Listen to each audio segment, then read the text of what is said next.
Picture this. It's December 25th, 1800. You're standing outside the barely fit White House in what's essentially a muddy construction site. Inside, President John Adams is doing nothing special. No tree, no decorations, no Instagram-worthy moments. Just another Tuesday that happens to fall on Christmas. For most of American history, presidential Christmas was invisible, private, almost non-existent as a public tradition. Yet somehow, we've arrived at an era where the White House deploys 51 Christmas trees, consumes nearly 5 miles of ribbon on a single evergreen, and requires hundreds of volunteers working around the clock to transform the nation's most famous residence into a winter spectacular. So tonight, as you settle in, let me take you on a journey through time, from the days when Christmas at the White House meant a few holly sprigs and a quiet dinner, to our modern era of themed gingerbread architecture and social media unveilings. This is the strange, surprisingly political, and utterly fascinating evolution of how America's first family celebrates the holidays. When John Adams became the first president to actually inhabit the White House in November 1800, he moved into what historians accurately describe as an elegant mess. The East Room had no plaster. Abigail Adams hung the presidential laundry in what's now one of the most formal spaces in America. The grand staircase didn't exist yet, and Christmas Adams's diary entry mentions only Christmas gambols, an 18th century term for festive merriment. That's it. That's the entire historical record. No feast is described, no gifts are mentioned, no decorations documented. To understand why, you need to grasp early America's complicated relationship with Christmas itself. The Puritan colonies had actually banned Christmas celebrations in the 1600s. Massachusetts law from 1659 imposed a 5-shilling fine on anyone caught celebrating. December 25th. The Puritans viewed Christmas as too Catholic, too pagan, too associated with drunken revelry, basically, too much fun for their taste. By 1800, Christmas was slowly re-entering American culture, but it remained controversial. Most businesses stayed open. Congress regularly met on December 25th. The holiday was recognized, but not widely celebrated with the fervor we'd recognize today. Thomas Jefferson, our third president, spent most Christmases at Monticello, not in Washington. When he did remain in the capital, the historical record is nearly silent on any celebrations. Jefferson was more interested in his 20,000-acre plantation, his scientific experiments, and his extensive library than in holiday festivities. But here's a detail that tells you everything about Jefferson's priorities. In 1802, he received a 1,235-pound wheel of cheddar cheese as a gift from a Baptist congregation in Cheshire, Massachusetts. This wasn't just cheese, it was a political statement. A mammoth cheese created by churning the milk from 900 cows in a single day, meant to celebrate Jefferson's presidency. Jefferson displayed this enormous cheese wheel in the White House entrance hall, where it sat for over a year. Foreign dignitaries would arrive for important meetings and be greeted by a slowly decomposing dairy product the size of a small wagon. Jefferson served chunks of it at state dinners through 1804. The cheese wheel gets multiple mentions in Jefferson's correspondence and visitors' accounts. Christmas decorations.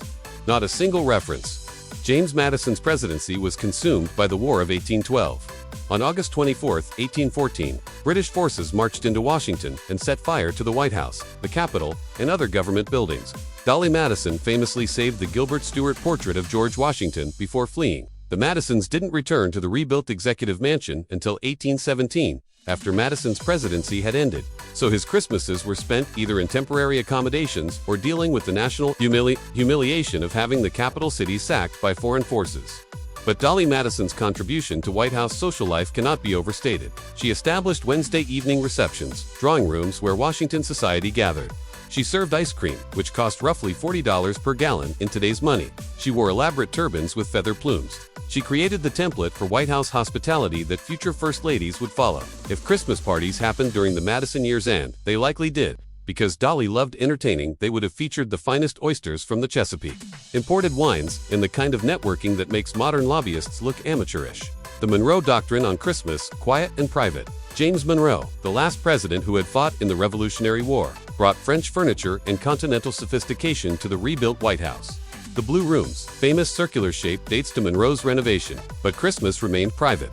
Monroe's grandchildren would visit during the holidays, running through the staterooms while the president pretended to maintain presidential dignity. That's the extent of it. No public celebrations. No traditions beyond family gatherings. John Quincy Adams kept one of the most detailed diaries in presidential history, over 14,000 pages covering 68 years. He recorded his 5 a.m. wake-ups, his daily swims in the Potomac River, often naked really, his reading habits, his garden observations, his opinions on virtually everything. Christmas barely registers.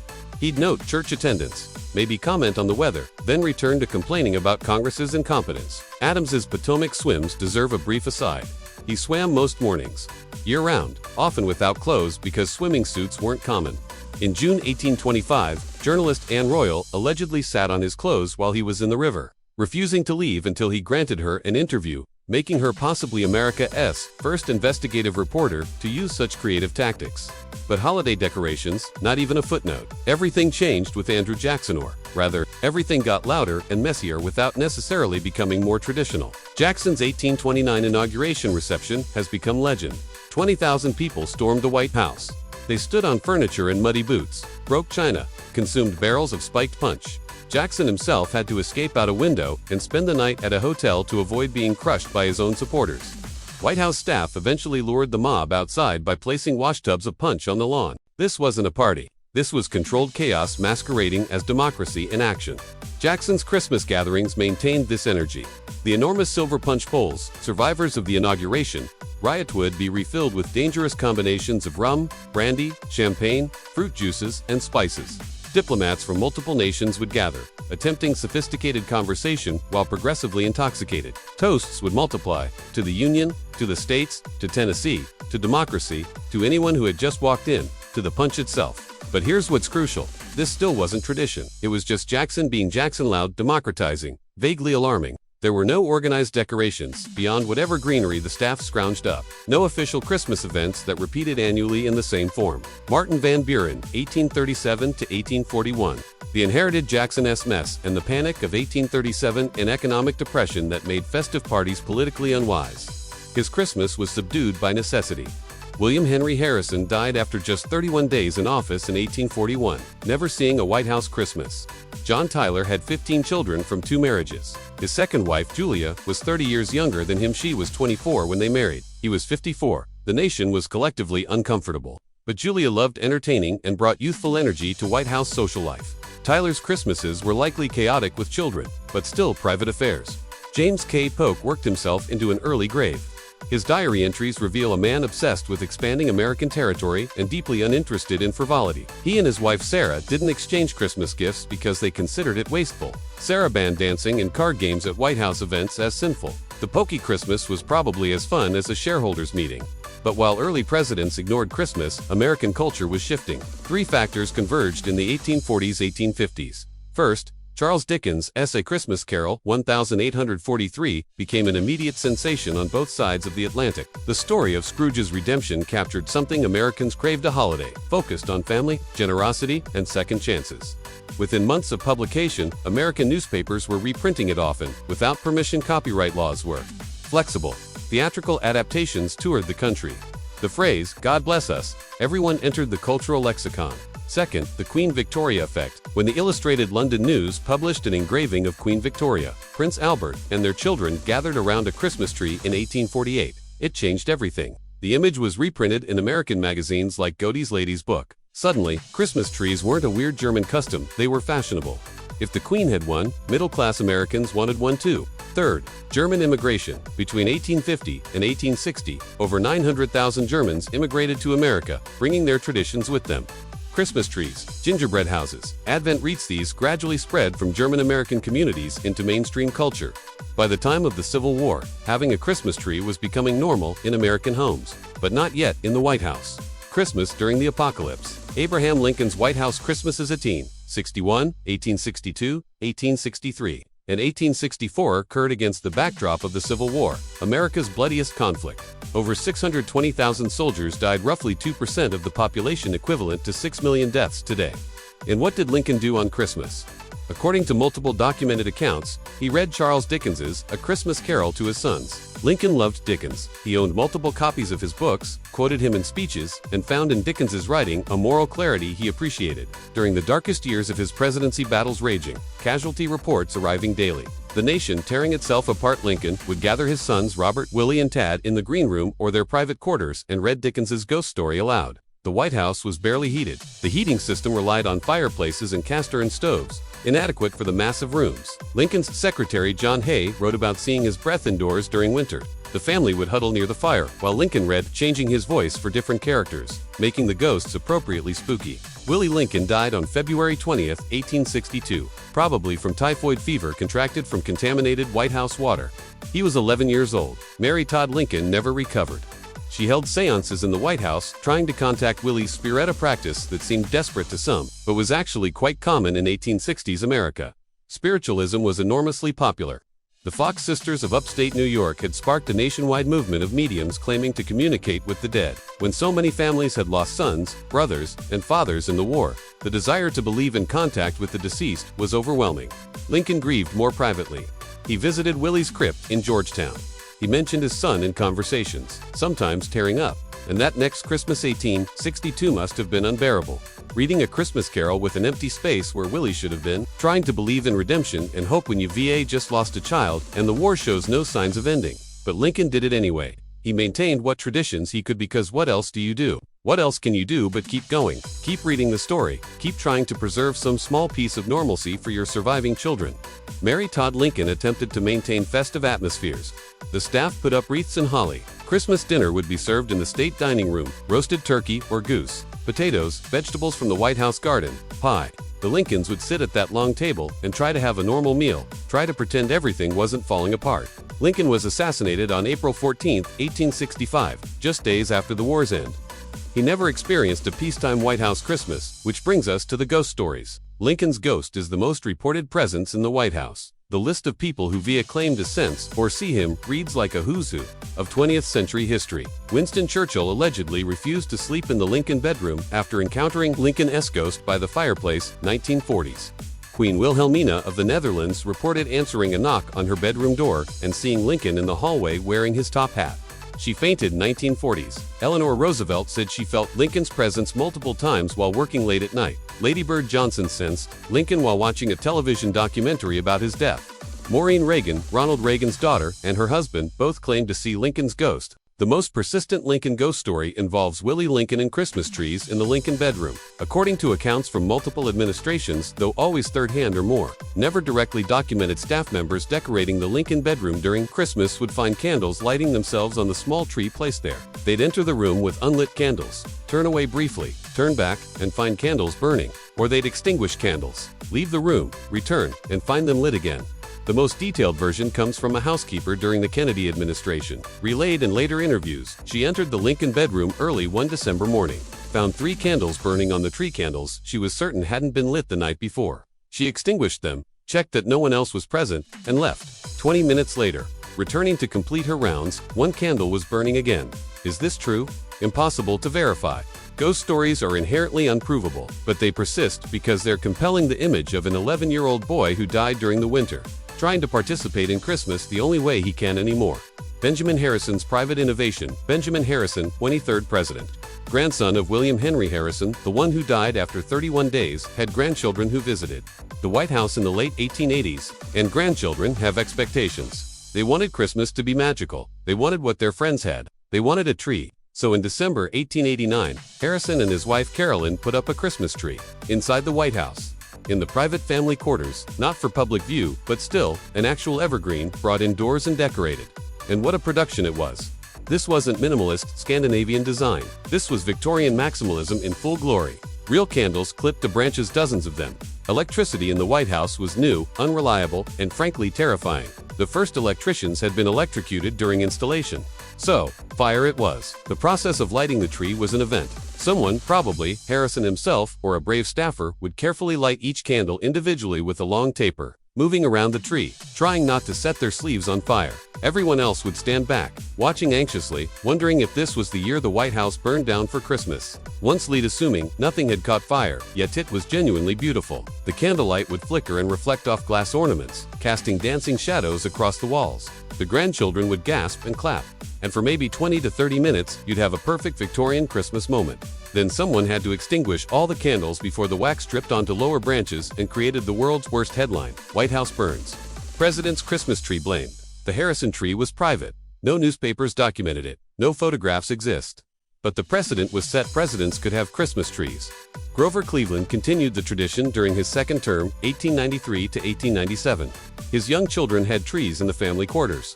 Theodore Roosevelt and the ban that wasn't. Here's where the story gets complicated, because everyone knows that Theodore Roosevelt banned Christmas trees from the White House for conservation reasons, and his son Archie snuck one into his closet in defiance. It's a great story. It's also mostly fiction. Roosevelt, president from 1901 to 1909, aggressive conservationist, creator of 5 national parks and 150 national forests, was indeed concerned about the Christmas tree industry. In the early 1900s, wild evergreens were being clear-cut by the thousands every December and sold to urban families who keep them for a few weeks, then discard them. It was wasteful and unsustainable. But Roosevelt never issued an official ban. There's no executive order, no public statement, no documented policy. What happened is more subtle. Roosevelt personally didn't want to cut down a tree for the White House, and he may have expressed his conservationist concerns to his family. The household staff likely got the message that the president preferred no tree. The famous story about Archie Roosevelt, age 7 or 8 at the time, and his brother, Quentin, acquiring a small evergreen, hiding it in Archie's bedroom closet, decorating it with whatever they could find, and keeping it secret until Christmas morning. That story has some basis in fact. When Roosevelt discovered it, he was apparently fine with it, even amused. He saw his son's determination to have a tree and didn't ruin Christmas over an environmental principle. But here's the kicker. Photographs exist of the Roosevelt family with Christmas trees during multiple years of his presidency. Either the ban was never enforced, or it never really existed. What Roosevelt actually did was work with Gifford Pinchot, head of the U.S. Forest Service, to promote Christmas tree farms, sustainable forestry where trees are grown specifically for harvest, not clear-cut from wild forests. That was his real position. Not no trees, but responsible trees. Much less dramatic than the myth, but more useful as policy. William Howard Taft, 1909 to 1913, had Christmas trees, private ones. Family affairs. The famous bathtub story that he got stuck is disputed by historians, but the image persists. Woodrow Wilson, 1913 to 1921, had trees throughout his presidency. By this time, having a White House Christmas tree was completely normal. It just wasn't public. Warren G. Harding, 1921 to 1923, had bigger problems than Christmas decorations, namely running one of the most corrupt administrations in American history. His presidency gave us the Teapot Dome scandal, and also the persistent story that Harding once lost a set of White House china in a poker game. This story is difficult to fully verify, but it appears in enough historical accounts to have some basis. Harding hosted regular poker games in the White House's poker cabinet of cronies who gather for cards. Bootleg liquor. This was prohibition and questionable decision-making. The idea that Harding, probably drunk, bet historic government property in a poker game and lost. Given what we know about his judgment, it's entirely believable. Harding's White House also flagrantly violated prohibition. Holiday parties featured illegal gin served in teacups, stockings filled with flasks, spiked punch. Alice Roosevelt, Longworth, Teddy Roosevelt's sharp-tongued daughter, famously quipped that Harding's White House had the best bootleg liquor in Washington. Calvin Coolidge, 1923 to 1929, was famously taciturn, silent Cal, and his Christmases were probably quiet and sensible. But there's one bizarre footnote. Coolidge received a mechanical exercise horse as a Christmas gift in the 1920s, an electric contraption that simulated riding a horse, meant for fitness. Coolidge had it installed in the Red Room and would surprise guests during holiday receptions by offering them rides. Picture it, diplomats and congressmen in formal wear, attempting to ride a mechanical horse in a parlor full of antiques while the president watches. There's no dignified way to do this. The experiment didn't last long. Herbert Hoover, 1929 to 1933, dealt with the Great Depression start and probably had difficulty enjoying any holiday while the country collapsed economically. Franklin D. Roosevelt's revolution, FDR, understood something his predecessors hadn't fully grasped. In the age of radio and mass media, everything the president did was public, whether he wanted it to be or not. So why not embrace it? FDR started holding public Christmas events. Tree lightings on the White House lawn, where crowds could gather. Radio addresses on Christmas Eve, where he'd speak to the nation about hope and perseverance. The National Christmas Tree Ceremony became an annual tradition. The White House Christmas tree became, under FDR, a symbol of national unity. When you're fighting World War II or dragging the country out of economic collapse, you need symbols. You need traditions that remind people that some things endure.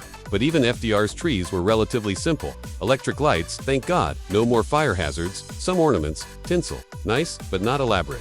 Not themed. Eisenhower and Mamie's modernization. Mamie Eisenhower, 1953 to 1961, understood something fundamental about post-war America. People wanted to feel connected to their president's family. They wanted to see inside the White House. They wanted to feel like the first family was an extension of their own family, just with better security.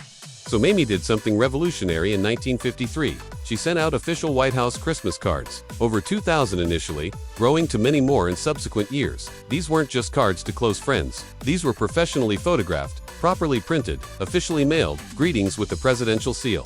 People loved them. They framed them. They saved them in scrapbooks. Getting a Christmas card from the White House became a status symbol. Mamie also loved decorating red and green traditional schemes, with plenty of sparkle. She'd host multiple holiday parties and greet every guest personally, hundreds of people standing and receiving lines for hours in heels on marble floors, pretending her feet didn't hurt. This was the 1950s peak American domesticity ideology. Mamie embodied the ideal or the public version of it, making hosting look effortless. She set the template that future first ladies would follow.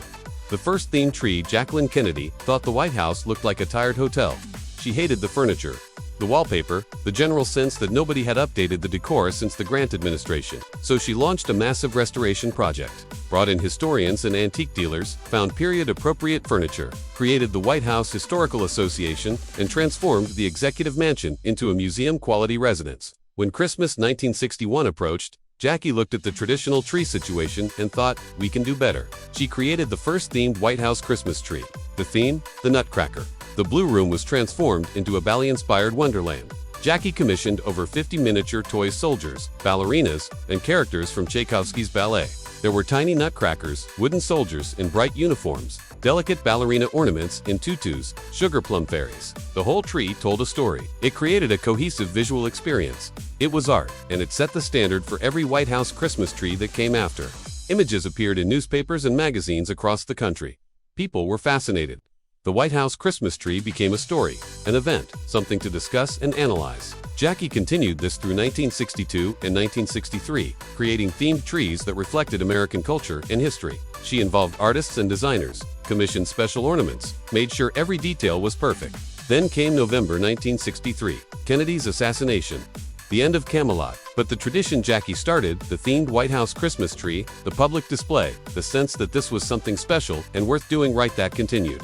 Every First Lady since has put her own stamp on White House Christmas, but they all trace back to Jackie in 1961, deciding that this tree was going to tell a story. Lady Bird Johnson, Homespun Americana. Lady Bird Johnson, 1963 to 1969. Took over under the worst circumstances and managed to make the White House feel warm despite national trauma. Where Jackie was sophisticated and European influenced, Lady Bird was authentically American. Her themes focused on old-fashioned children's Christmas, paper chains made by school children, popcorn garlands strung by hand, multiple gingerbread houses, not just one, but miniature gingerbread versions of historic American buildings. Lady Bird wanted White House Christmas to feel achievable, not intimidating. She wanted families to think, I could make that, we could do that at home. She also systematized the volunteer program, creating schedules and protocols that future First Ladies would build on. The escalation years, Pat Nixon, 1969 to 1974, opened the White House for candlelight. Christmas tours in the evenings magical, but requiring even longer staff hours. Betty Ford, 1974 to 1977, emphasized handmade ornaments from all 50 states. Rosalind Carter, 1977-1981, continued the focus on American crafts. Nancy Reagan, 1981 to 1989, went big. Professional designers, elaborate themes, custom ornaments. Her decorations were glamorous, expensive-looking, red and gold extravaganzas. Critics said it was too much. Supporters said it was perfect for 1980s America. Barbara Bush, 1989 to 1993, went warmer and more family-oriented. Her themes included the Nutcracker, a callback to Jackie, and decorations featuring her family's Springer Spaniels. Hillary Clinton, 1993 to 2001, brought intellectual heft themes were educational, meant to teach something about values, culture, or history. Laura Bush, The Exponential Expansion. Laura Bush, 2001 to 2009, a former teacher and librarian who understood organization, looked at White House Christmas and thought, we can make this exponentially bigger. Her 2008 theme, a red, white, and blue Christmas, featured 18 Christmas trees throughout the White House, over 10,000 ornaments, a gingerbread White House weighing over 100 pounds, hundreds of volunteers from across the country working 12-hour shifts. Laura massively expanded the volunteer program. People would apply months in advance for the chance to be a White House Christmas volunteer. It became an honor, a story you'd tell forever. By the end of the Bush administration, White House Christmas had become a massive production, requiring months of planning, weeks of installation, and the dedication of hundreds of people. Michelle Obama, 2009 to 2017, brought themes celebrating American values and unity. Her 2015 theme, Gather Around, Stories of Christmas from the Heart, featured puzzle piece ornaments, symbolizing how different pieces come together. She emphasized military families and public service, inviting military children to help decorate, hosting special events for Gold Star families. Her aesthetic was elegant but warm natural elements like branches, berries, pine cones mixed with traditional ornaments. Sophisticated without being cold. Melania Trump, Modern Minimalism and Controversy. Melania Trump, 201-72021. And again, starting in 2025, approached White House Christmas with a distinctly modern, minimalist aesthetic that divided opinion rapidly. Her 2018 American Treasures featured gold and ivory color schemes and austere beauty. But it was her 2019 decorations that sparked the most conversation. A hallway lined with tall red trees that the internet immediately dubbed the Blood Forest. Melania brought a European sensibility, clean lines, careful color palettes, emphasis on visual impact rather than homey warmth. Her decorations were meant to be photographed, to create Instagram-worthy moments.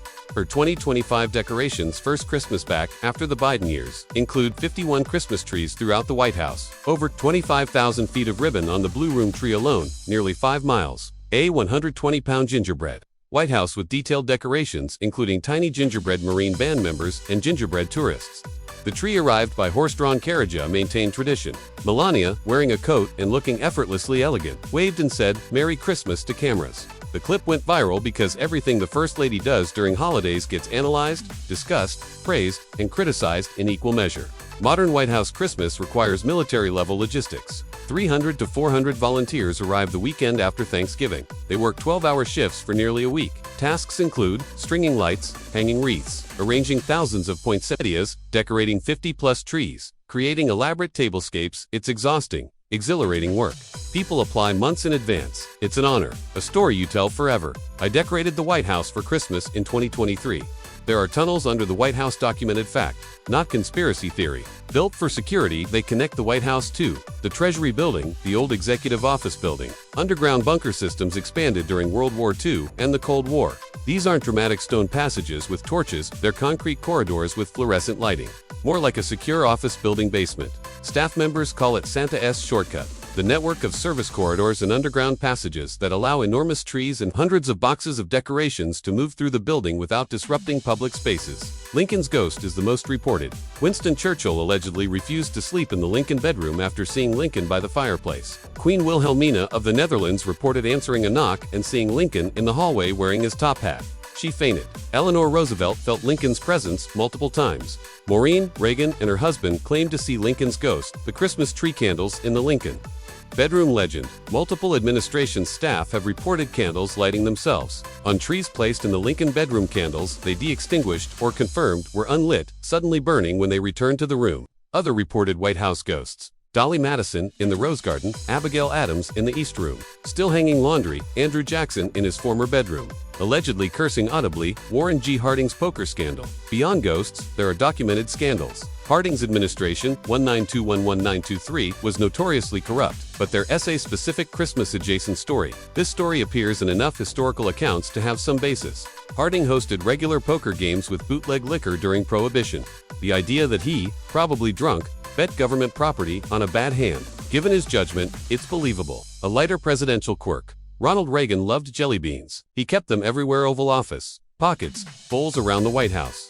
During holidays, he'd give out special jars of jelly beans as gifts, small tokens with the presidential seal. People treasured them, kept the empty jars. It was his signature gesture. Modern White House Christmas by the numbers 2025.